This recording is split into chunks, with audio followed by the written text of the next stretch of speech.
Gentlemen, hello. Hello. Hey, how are you doing? Pretty good. We've got a bunch of different Canadian boys here, or not necessarily Canadian, but we're all representing Canadian companies, which is kind of cool. I didn't think of that.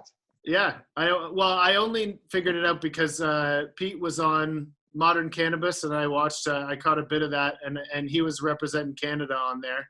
So we appreciate that. Gotta do my part. Let's go around and introduce everybody. So Nima and Narman are from TVape. Hi guys. Hi there. We're brothers. We may not look like it, but we are actually brothers. And obviously he's the older one because I look way younger. Yeah, of course. Better looking one. And Josh from Tools420. How you doing, Josh? Yeah. Hey, I'm Josh from Tools420. What's up? I love your videos, man. It's that's another one. It's really good to connect with you because we're all kind of doing the same thing. So it's nice to compare and contrast and see what we like. So we're gonna get into favorite vapes and that sort of stuff in a minute. But Awesome. And Pete, it's really nice to meet you, man. Yeah, well, thanks for having me, guys. It's good to meet you guys too, and glad to be here. Excellent. Okay, so I wanted to start with like how everyone got into the vaporization game, because I'm kind of new to this. I didn't start a company or anything like that, and you guys all have. So maybe we'll go around in the same order. Nima and Nari, how did you guys get into it? I think it was in 2009 where there was something called a subprime crisis. Okay. So they told me that the job offer at the iBank that they wanted me was no longer valid. So I had to find something else to do. And that's basically when I discovered vaporizers. And back then there was, I think, maybe like 3 models out there. I'm sure Pete knows there was like the Iolite. That was my very first vaporizer ever. Yes, and I actually bought it from you before, like 7 years before I knew that TVape existed. Yeah, I used that money to build TVape. Alex, thank you. You're welcome. That's all me. Yeah. Profit. Josh, how about you? How'd you get into it? So I was working for a corporate company at the time, and I was tired of it. And I was actually at a soccer game, and I kept seeing all these guys, my teammates, coming up, bringing their vaporizers out and consuming cannabis after the game, obviously. After we would all get together, drink beer, or, smoke or vape, whatever. And that's how I was introduced to it. And then a buddy of mine had the Solo 1. This is 2016. He had the Solo 1, and it was huge. And I was like, what is this? He passed it on. And then I used it, and I sort of like became obsessed with the whole vaporizers and the whole industry and all of it. And Right, that's how it started for me. Yeah. And you have an engineering background too, right? So I'm sure that overlapped a little bit, right? Yeah. Well, for me, it's civil engineering, completely different than mechanical, Okay. Right? But the concept was very interesting to me, and I just saw it as being something that benefits everyone, not just individuals that are into vaping. But it's, if you want to vape, it's just a better alternative for you, right? Yeah, and that's roll up a joint. Actually, Sneaky Pete had a great video on that, top 10 reasons to switch to vaping, right? Yeah. There's a lot of reasons, a lot of compelling reasons to switch, not a lot of reasons to not switch, frankly. That's how I feel too, and there's a lot of people in my life that I'm like, just switch because it's so much better for you. But Pete, so how'd you get into the game? Well, I mean, I started with my review channel, and as the channel grew, I just had more and more people, hey, where do I buy this? Where do I buy this? Where do I buy this? And I got sick of finding links for people to tell them where to go and buy this. So, I decided, well, maybe we should sell it. And so, there started the store, and here we are. Yeah, there you go. Well, yeah, no, and it's a really interesting industry to be in, because there's constant innovations and new things coming out. And that's one of the things. I actually have a split background with the two of you gentlemen. So Pete, you came from video production, right? Mm-hmm. Yeah, that's right. And Josh was an engineer. And so I went to school for engineering. I didn't actually finish, but I was there for a brief period of time. And then I switched to video production. So yeah, so then, so there's a little bit of a marriage there. So on the subject of innovation in vaporizer technology, is there anything exciting coming out in 2020 that you guys are fired up about? Let's flip to Nima and Narman first. Yes, definitely. I think there has been a period of rather, let's say, feature innovation, which is not, let's say, huge, so to say. It doesn't fundamentally change the habit of, let's say, digital display or not have it, or a little bit, let's say, more value brand covering convection devices. But the way we see the next year, we believe that pod-based dry herb vaporizers are going to become a huge thing. I think I would agree with you. Indicators of that, there's different brands going after that, including one that is our own, and we do think that e-rigs are going to be a bit more of a, let's say, a bit of a bigger player in the more mainstream. Though the number of people that do, let's say, concentrates compared to dry herbs is much smaller, but each one of them needs a device to do it well. And because of that, I think the demand is going to be something which we're going to see. So there's going to be a big growth in pod-based dry herb and well, and especially us being all Canadian boys here. Except him, he's here from Germany, right? He's right. flying Yeah. in a few hours. Right, but Canadian companies. I'm like, we have introduced, like, the legalization 2.0 was very recent, and I feel like that oil pen e-rig situation is gonna definitely grow. Josh, do you have any? Yeah, no, I agree with you guys. I think the more convenience these devices provide for people, the more interesting they become. So, for example, like Nima said, the pod-based for dry herb, and like you said, the 2.0 cannabis legalization with oil and concentrates. Concentrates, oil mostly. There is a lot of potential and room for growth in those aspects or in those industries of vaporization, right? Yeah, but, certainly. But the more convenience they make them, the better, and the more interest there will be, for sure. Yeah. A lot more productivity decrease for the Canadian society, but in a fun way. Okay. Yeah, absolutely. Yeah. Well, I'm a dry herb guy through and through. Like I when it comes to concentrates, I tap out real quick. And I've said that in every single video I've ever made about a concentrate.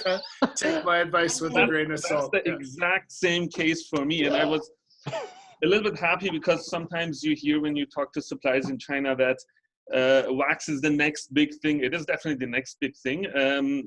But they don't understand it well. And it seems like, is it completely shifting towards wax? But from me and you, I think it's a different type of users, potentially more heavy or more users who use more frequently, maybe, who are wax people. Yeah, me, absolutely. It really is hard. I can't function for at least 3 days after. Yeah, about a week ago when he arrived here, I gave him a rig to test. For like 2 days later, he was like, "I'm not functioning. Nima, what the hell is this?" Talking was a hard thing for me.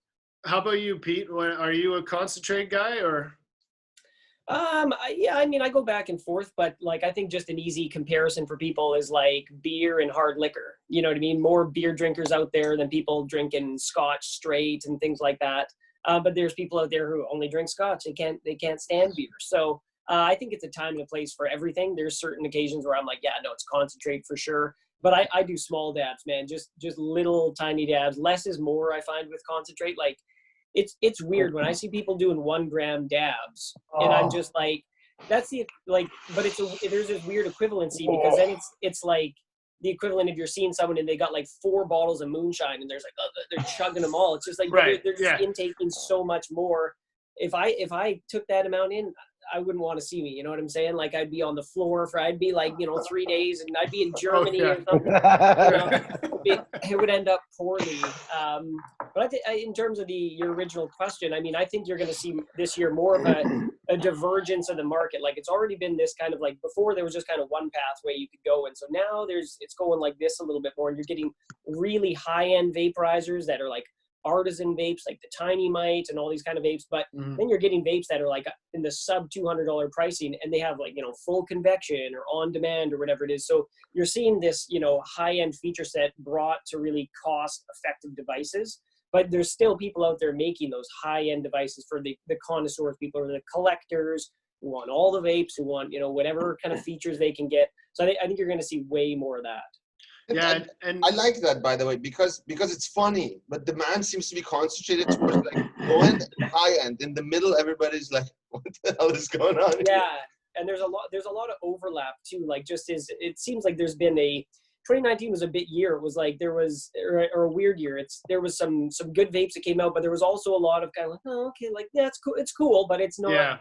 You know what I mean? Like what compelling new feature or reason does it have to buy it? It's like if I was buying one of the two, I would buy the newer version. But if I have the older version, I wouldn't necessarily go out and buy the newer version today, right? So it seems like there's this muddying of the market in the middle a little bit. And that's where there's just crazy competition going. So I think the most effective devices are really going to have to stand out from the pack. Yeah, I was reading a book recently that was talking about how scientific advances are made, and everyone thinks when someone comes up with a like completely new concept that it's so out there that nobody could possibly think about it. But when you actually break it down, people push to the edge of what we know now and then make this tiny leap, and that's how they get to this new stuff. So I feel like this innovation and these new products that are coming out are going to greatly help the industry as a whole, because any sort of competition is going to push people to make something new and better and different, For sure. Yeah. No, it's very, very true. You need competition, you need people making devices at different price points and stuff, and everyone else is, wow, how are they doing that, right? So that's one thing that I really like to see as a retailer now. Like if somebody's like, hey, I have $120 to spend on a vape, you're like, I can recommend you a good one. You know what I mean? Whereas you couldn't do that a few years ago. You're like, well, you can buy a vape, but it's, it's going to be really so. But now it's just like there's worthwhile vapes to buy at virtually any price range. Yeah, and you remember like 8 years ago when the ILED was the only thing around that price point? I said, this is the best one. Well, it's the only one. It also comes with a 20% defect rate out of the gate. Yeah. And people will still buy it. And you got to load butane in it and the whole thing. Yeah. Yeah. No, I also wanted to mention that I also bought my first portable vape from you guys back in the day, Vaporizer Solo. Yes. Nice. Thank you. Yeah. That's there you go. Oh, okay. Guys, put that on a banner somewhere. Yeah. I hope we didn't mess up the fulfillment or the customers. Oh, it was good. It was great. Okay, I loved that great. vape. It was funny when I was starting my channel. That was I think the second vape I reviewed. And then I had to sell that vape to buy a new vape so I could keep the reviews going and stuff like that. So, but it served its purpose. I mean, I had a Volcano before that, and that was kind of the only real vape I had. So moving to a Solo, it's just like, wow, it was just mind blowing. It's like, so you can do this. You don't have to be plugged into a wall anymore. Like it was just like a complete, game changer. Yeah. I remember those times. I moved from the iLight to like, I think it was the Extreme Q next. And then I bought myself, my girlfriend bought me for Christmas the Solo 2. And so it was quite a number of years later, but that changed the game for me because the iLight was so garbage. You wanted to work in the industry. Yeah, exactly. Yeah. I still remember the sample video I sent in while I was applying for the job. That was like my Solo 2. And I had taken a bed sheet and put it here to try and copy your white background that you had, but it looked like garbage. Like I'm really glad that my interview went well because the video was terrible. Yo, guys, we were working on for like 3 years with the dumbest ideas how to make these videos look good. We used bed sheets. I used like IKEA mattresses. Oh, you gotta bleep that one out. for 3 years, if you watch our early videos, it's like this disaster. People wonder why it took them so long. And then like Sneaky Pete comes out of the gate, it looks like awesome. And then Josh, it's just like second video. It's like amazing. You're like, Jesus Christ. Well, it helps having a background in video was hugely beneficial for making videos. Strangely enough, it's like no complaints. Absolutely. So actually, on that topic, like, how do you guys like YouTube, or I know Sneaky Pete, now you're on Vimeo, and like what's your preferred platform? And when you guys started blowing up on social media or YouTube or whatever, like what was that? How did that feel? I guess this is more a question. Let's start with Josh.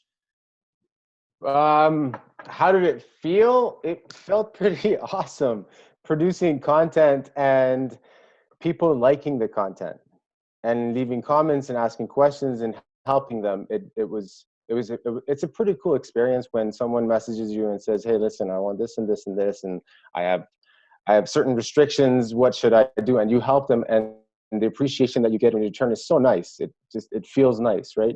And when you reach every level and you go up, whether you're blogging, whether you're making videos, or however you're communicating with the audience, and each level that you reach, it feels that you're helping more people, and it feels nice because the appreciation that comes back, it's pretty awesome, right? Yeah, absolutely. So yeah, I'm super happy about it. I am pretty excited to take it to the next level and help more people with it. But I think it's across the board. It's just. You guys ever get stopped in like when you're out and about and somebody's like, "I know you." I think Pete. If there's anyone, that's Pete. Yeah, it'll be Pete. I think I've had it like once or twice at Champs. You know what I mean? So it's like that only half counts. Yeah, it happened to me twice at Champs. At Champs, yeah, because I mean everyone's there for vapes and stuff, right? So it's just like, it's like, yeah, I don't have. No one stopped me at the supermarket. So if that's a half, if I saw you in the street, I'd be like walking straight up. There's a Sneaky Pete. Like, give me an autograph. I'd be like, yeah. Put the hat down a little farther. If yours counts as a half a time, mine counts as a quarter, because I was recognized in TVape's lobby. This girl said, "Oh yeah, I just watched the video and I came to." That doesn't count at all. That still counts. You recognize. That's a quarter. Yeah. That counts a little bit. Half. Yeah, at least. Definitely counts. I never get recognized anywhere, so definitely still counts. But I'm also trying to be like a comedian too, right? So the fact that I've never been recognized is worse, I think, except for the quarter time. By the way, this man has like the best stand-up. And I think the second month or so where you worked for us too, I saw you too in the company. I said, like, I know that guy. He's famous or something like that. That didn't happen. I'm kidding. Okay. What was the question we were on? But I meant to swing it over to Pete. Oh, the social media and YouTube and Vimeo now. Mm-hmm. Yeah, well, I think for me, like at first it was amazing that like I say, like my background's doing videos and stuff, but I started making videos and people are actually watching them. That was a nice change of pace, because if you're doing all these like, internal videos or corporate projects and things like that, it's like, you have an audience of literally tens of people watching this kind of thing, right?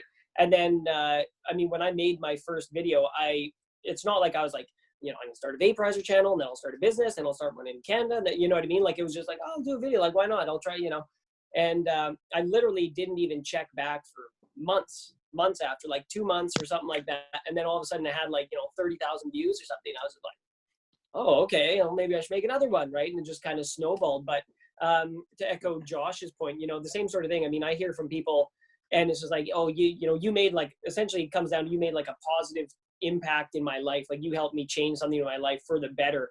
And it's just like, I mean, what else are you looking for? You know what I mean? In terms of 100%. fulfillment and stuff. And I mean, talking to customers who presented some really interesting personal issues that they kind of face. And then it just makes you think about everything. You're like, for example, a customer, I'm completely blind. What's a good vape for me? It's like, oh, geez, like that's good question, right? I mean, because certain vapes would be so hard to use if you couldn't see them at all, while others are are a good choice. So it's also just enables you to help people who run into, you know, more specific challenges that the majority of people might not run into, but you want to help these people, right? And so it just makes you think about the devices a little bit differently too. Maybe some design choices they made that could make them easier or something like that. So yeah, it's just from hearing from people is definitely the thing I enjoy the most out of it.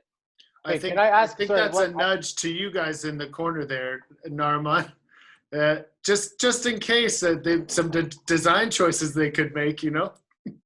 I don't know what you mean, but sorry, Josh, I interrupted you. No. I wanted to ask, which one did you recommend? That's a tough question. Oh man, I think they were leaning towards a Dynavap because they had an induction heater, and I said that'd be a great choice. If you have an induction heater, a Dynavap is going to be really easy to use for you.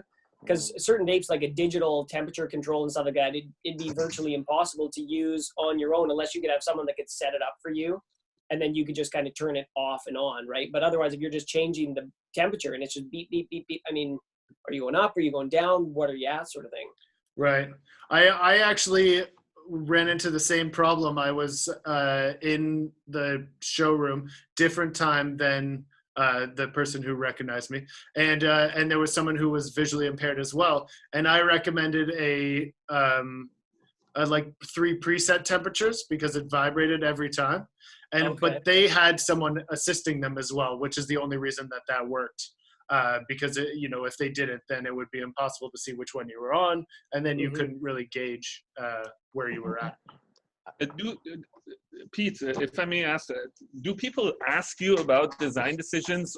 Companies, basically, who make vaporizers, do they come to you? Are you happy to help with such inquiries? I mean, in general, I don't do much beta testing on devices. Like, I'm just, honestly, I'm fairly busy in general. So it's just like, and that's the thing. Sometimes, let's put it like this, it depends on the company. If a company that has like a reputation, you know about, hey, would you like to beta test this device? Okay, sure. But, you know, I've got devices before, hey, would you test this out? And it's like, this is like half done, man. And like, this is like, I don't, is this safe? Like, you know, because this isn't the material you're going to make the device out of. This is like 3D printed. I don't want to vape through this, right? Like, I think for most people, that's one of the main reasons you're vaping, is because it's a healthier way to consume, because it has these benefits. So I'm not going to use a sketchy vape.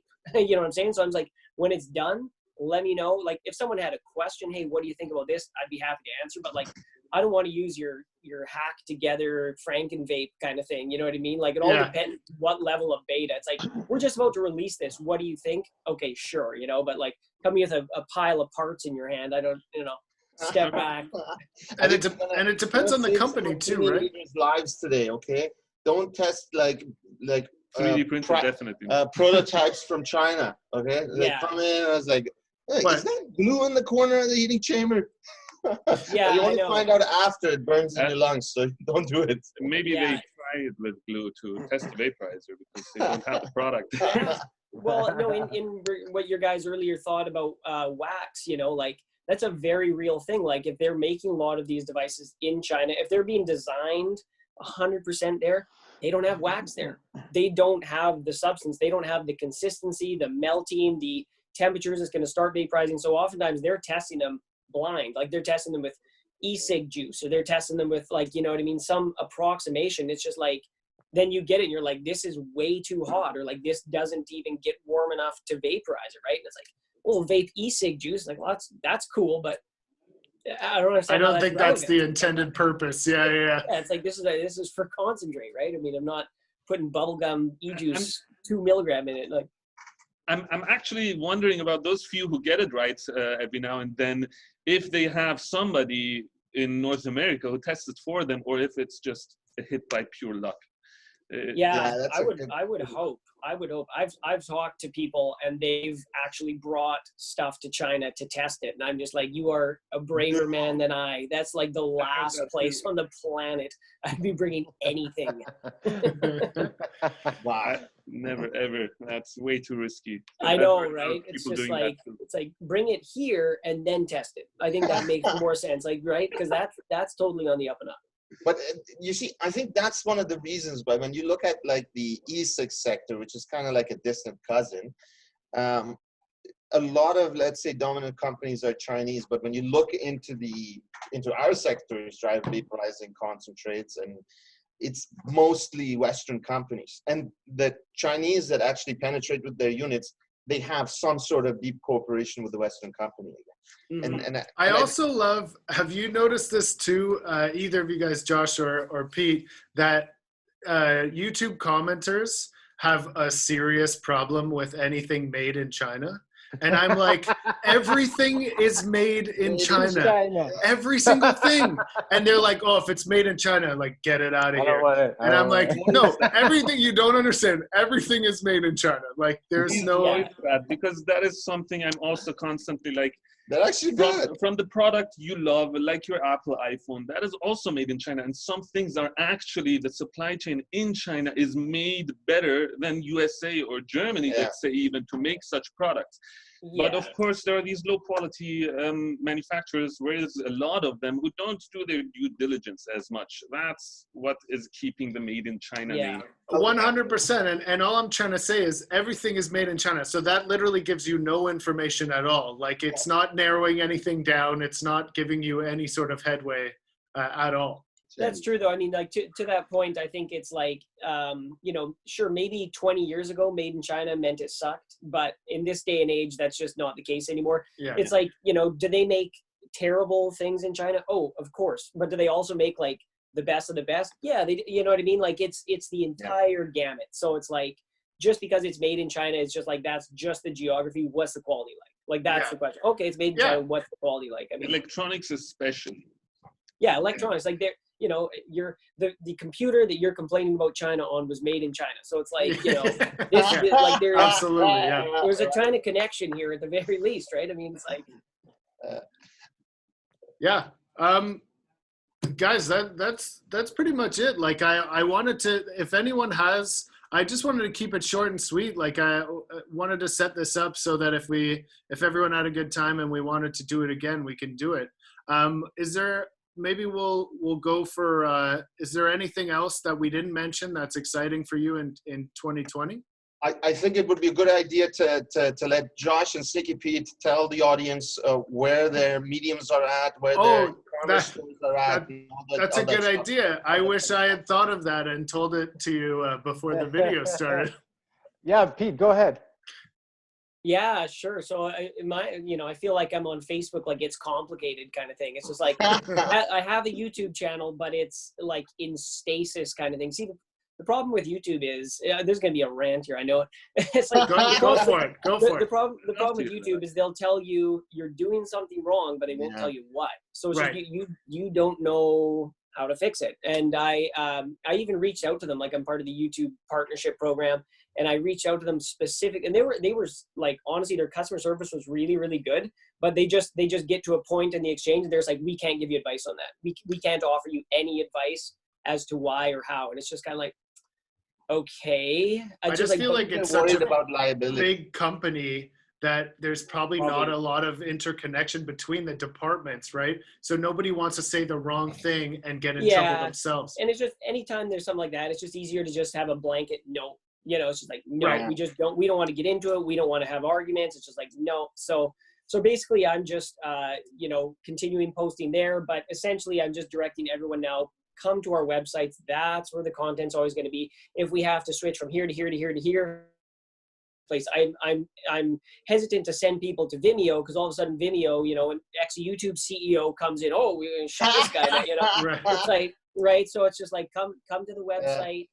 Like, we've got a mailing list that just has when our new videos are out. That's it. You don't get on the sales and stuff like that.